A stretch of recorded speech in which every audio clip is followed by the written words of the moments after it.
I'm walking through the crowd and somebody grabs my hand. Just softly put their hand in my hand and just holding it. And I see this big chain that said flip mode. I look up and it's Busta Rhymes. He like, what's up? You know, what you getting into? Now wait a minute now, hold up now. Listen, my gaydar is rarely wrong, and I would like for the LGBTQ plus community to list down in the comments if that is. You know what? Never mind. Let me mind my business. Let me just mind my business. Before we jump into today's video, if you really want to party with me, let me see just what you got for me. Put all your snacks where my eyes can see. Straight buck wildin' in a place to be. Our online concession stand at rrgsnacks.com has an assortment of goodies for you to munch on while enjoying our videos, like Applewood smoked bacon jerky, toasted corn nuts, and gummy sour peach rings. Pass the Kvassier. And let me put some sour peach rings off in it. As a teenager, Trevor George Smith, Who the hell is that? better known as Busta Rhymes, became a part of the 5% Nation, a movement influenced by Islam that promotes the supremacy of black men who identify themselves as gods and black women who are referred to as earths. Now see, I got a problem already. Now how come the women can't be gods? Why they gotta be earths? If we earth, how come they can't be moon? I'm just saying equal is planet to planet, okay? Not deity to planet. That don't make no sense. While in high school, he met a girl named Joanne Woods. According to the New York Post, they were complete opposites, with Busta being a wannabe rapper from Brooklyn and Joanne being a reserved and shy girl from a middle-class family. Either way, they started dating and later moved in together. Joanne told the New York Post that they would fight over petty things, like who left the toilet seat up and why the cap was removed from the toothpaste. She added, "He's a Taurus, a real arrogant person. He has a problem with everything. But on the other hand, he's soft-hearted." Busta's career took off with the legendary group Leaders of the New School. Cameras captured one of the group's final disagreements during a 1993 episode of Yo MTV Raps. Please don't film this beat. They disbanded shortly after the interview, and Busta went solo in 1993. That same year, Joanne went into labor when she was 5 months pregnant. She gave birth to a 2-pound baby boy that they named Taheem. Sadly, the child only lived for a few hours before passing away. She got pregnant again, and in 1994, they welcomed their son, Taziah. Busta landed his own production deal through Elektra Records and created his imprint record label, Flip Mode. He went on to sign his notable acts, including Rah Digga and Spliff Star. His debut solo studio album, The Coming, was released in 1996, followed by his second album, When Disaster Strikes, which dropped in 1997. Both albums landed at #1 and went platinum. While he headed out on the road, Joanne stayed back at home. She admitted she never really traveled with him and didn't go to industry parties either. Their relationship deteriorated. A gossip website reported that in 1997, Joanne caught Busta in bed with another woman. Joanne reportedly flew into a fit of rage, damaging Busta's car and ripping several locks out of his head. Not the locks, Jesus. Despite their relationship being strained, Joanne told the New York Post that Busta asked for her hand in marriage on 3 different occasions. Joanne said yes each and every time, but they never went through with it. Despite their relationship being on again, off again, Joanne wasn't worried about Busta busting his juices inside other women. She said, "If he was, I didn't know about it, but I can't be naive to the fact that stuff was probably happening." Well, it didn't take long for his indiscretions to be exposed. Busta started smashing a woman named Jill Miskelly. In 1998, she gave birth to a baby girl named Mariah, and a DNA test confirmed that Busta was the baby's pappy. Not the 5% of knocking up a white woman. Busta volunteered to pay $1,200 a month in child support, but Jill and her lawyer attempted to have the amount increased, according to MTV.com. Sometime around 1999, he welcomed another daughter named Casey with a woman named Rhonda, who was previously married to Kid from Kid and Play. The light-skinned ninja with the flat top. He and Joanne reportedly broke up around that same time because ABC News reported that Joanne obtained a restraining order against him. She also had him arrested after he failed to make his child support payments. They were able to patch things up just in time to welcome the arrival of Busta's 5th child, a baby boy named Takai, who was born in 1999. Joanne gave birth to his 6th child, a baby boy named Trillion, in 2001. By 2002, Busta and Joanne had finally put themselves out of their misery. They decided to go their separate ways, but not before engaging in a messy custody battle pertaining to their 3 sons. Say it with me, besties. Here we go. Here we go. Busta put Joanne on blast by telling the court that Joanne was in a new relationship with a woman. He alleged that one of their sons walked into Joanne's bedroom and saw her and her new girlfriend blowing each other's backs out. Gonna make your body wet. That sound fun as hell. Boy, get your little ass up out of here and close the door. Go put on some cartoons. Make yourself some cereal or something. Joanne didn't deny that the incident occurred, but Joanne's lawyer responded, where else should they have sex?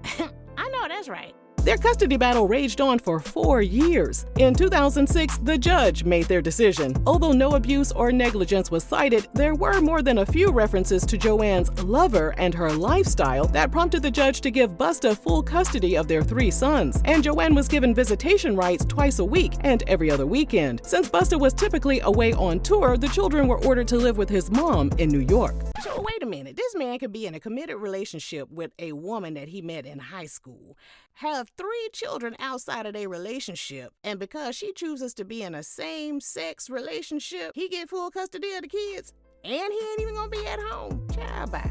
Joanne was devastated and felt that Busta worked so hard to get custody because he felt some kind of way about her being involved with a woman. She said, he's a great father when it comes to sitting down, talking to the kids, and we can agree on certain things, but I have to say, this fighting me because your ego is hurt, you're not hurting me, he's hurting the kids. Exactly.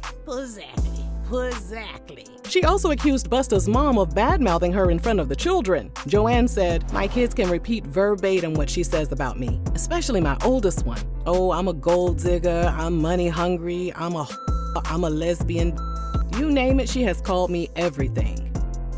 Despite obtaining custody, Contact Music website reported that Busta was angry while promoting his 7th studio album, The Big Bang, and he spoke negatively about Joanne. During an interview with a New York radio station, he reportedly said, "No more child support check for you, broad. Worthless baby mother." This ninja. In 2006, which was the same year his custody battle was settled, he welcomed his 7th child named Miracle with an unidentified woman. How many baby kids does this ninja have?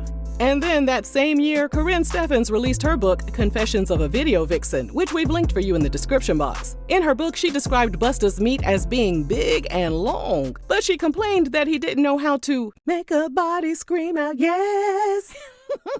Then, during a 2006 appearance on Power 106 radio station, they played a game called The Hat of Forbidden Questions. Busta was asked, who was the last celebrity you slept with? His answer was, Lionel Richie's daughter got it real quick. Not Nicole. Not real quick. So Corinne wasn't lying, huh? In 2007, he was linked to Flavor of Love reality star Delicious. While Delicious insisted they were just friends, an author named Terrence Dean spilled some interesting tea. Terrence published a book about down-low men in hip-hop. We've linked the book for you down below in our description box. Terrence told Gossip website that he was introduced to Delicious while promoting the book. Noticing the title of his book, Delicious was intrigued and decided to ask Terrence an important question. According to Terrence, their conversation went a little something like this. Okay, you know I used to date someone in the business, right? Well, who are you talking about? Come on, Terrence. You know who I'm talking about. He's a rapper. Did he used to have long hair? Yup.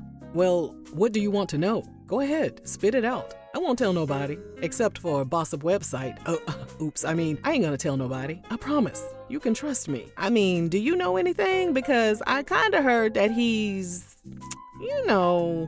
yeah, I know some things. Oh my gosh, are you serious? Yeah, don't play with me, Terrence, for real? Yeah, it's not a secret. We all know. Golly.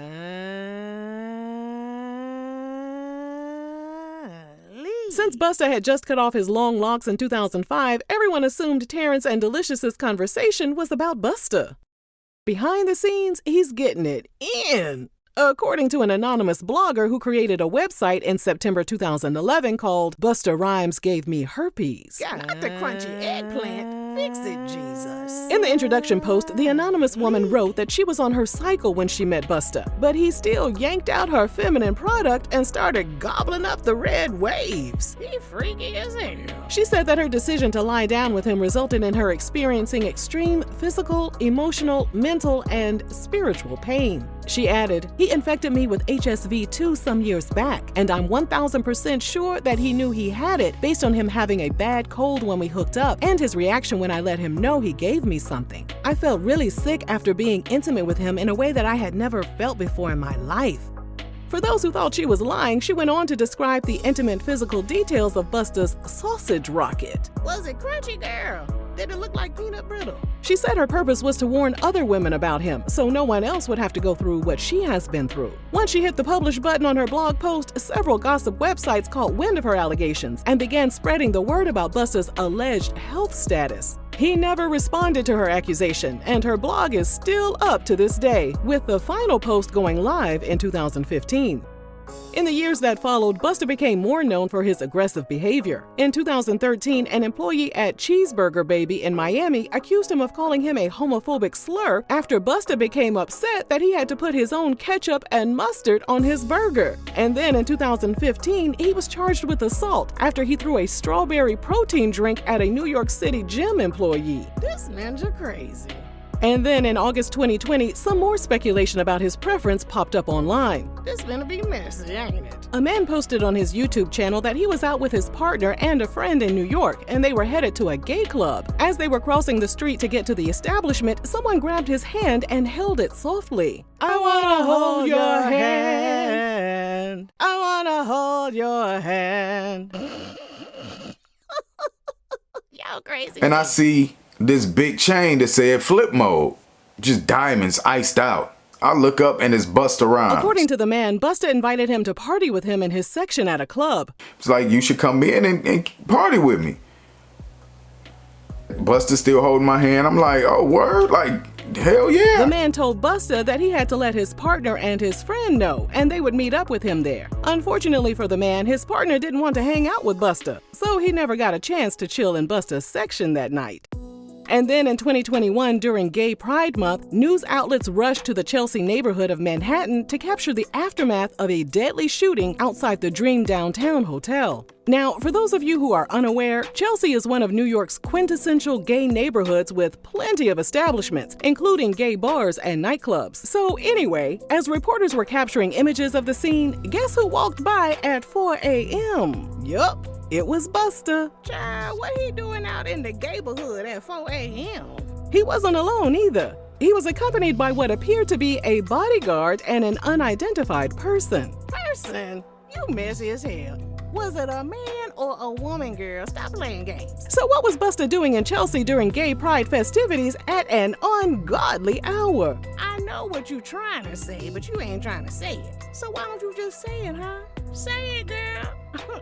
Say it. From there, people have pointed to incidents where Busta has treated women poorly as proof that he's not interested in women. There was the time when a concert goer grabbed his junk and Busta proceeded to embarrass her in front of her man. And then when a woman grabbed his bubble butt in Las Vegas, he turned around and threw his drink on her. Keep your hands to yourself now. Keep your hands to yourself. And that brings us to 2024. A celebrity bodyguard by the name of Big Homie CeCe told Cam Capone News YouTube channel that he was at a club with model and musician Don Benjamin and a few other people, including a gay lawyer.